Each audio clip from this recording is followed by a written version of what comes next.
tell me, it's been 25 years since Kendrick left us. Just kind of encapsulate what you think what you've tried to do in that time to try to keep his memory and try to do things to help others. Wow. Well, for 25 years, we've been talking about proper hydration, preventing heat illness, and most of what we do has to do with proper hydration for people of all ages, because heat stroke can happen to anyone at any age at any time. So that's been a lot of our focus. We've worked a lot with athletes, of course, because Kendrick was an athlete. So everything we've done over the years has all gone back to proper hydration as it relates to heat illness prevention, and all of our supporting activities are geared around that. So whether it's squeeze bottle distribution, pamphlet distribution, we have our fun run, all those events are really tied to our mission.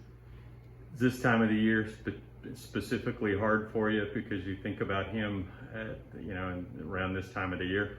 Yeah, I don't like August. It's just been, August is always kind of a yucky month, and it kind of hits me late July. I'm like, I'm just not enjoying this, what's going on? And then it's like, oh yeah, that's right, it's gonna be August, and the memories, and you remember, August 7th day he got heat stroke, and then there's certain days of the month, it's like, yeah, that day we were in Little Rock and they're doing dialysis, and so August is a challenging month, yes. You feel like that, and we had another young man pass away, related to heat stroke. Those type of things hit you pretty hard, don't they? Yeah, it really, I start wondering what went wrong, after all these years of educating, and, I was asking people questions, trying to figure out where did it go wrong. And, heat illness can happen anywhere from the home 2 weeks before to the hospital. And there are so many people that play a role in that entire process. And, it takes everybody to really pay attention and really make sure that they're preparing right, they're doing the right thing at football, and then afterwards too, the emergency procedures and the response to that is critical in saving lives from heat stroke.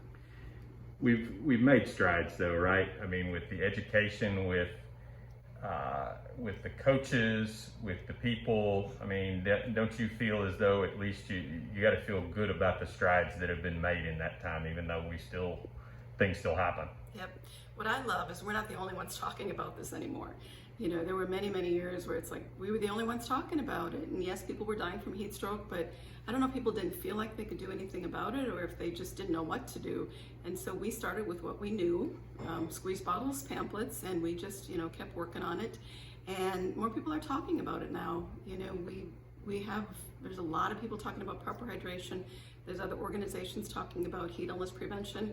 So we're not the lone voice anymore. And so that makes me feel good that we're not in this alone, and that there's a lot of supporters out there.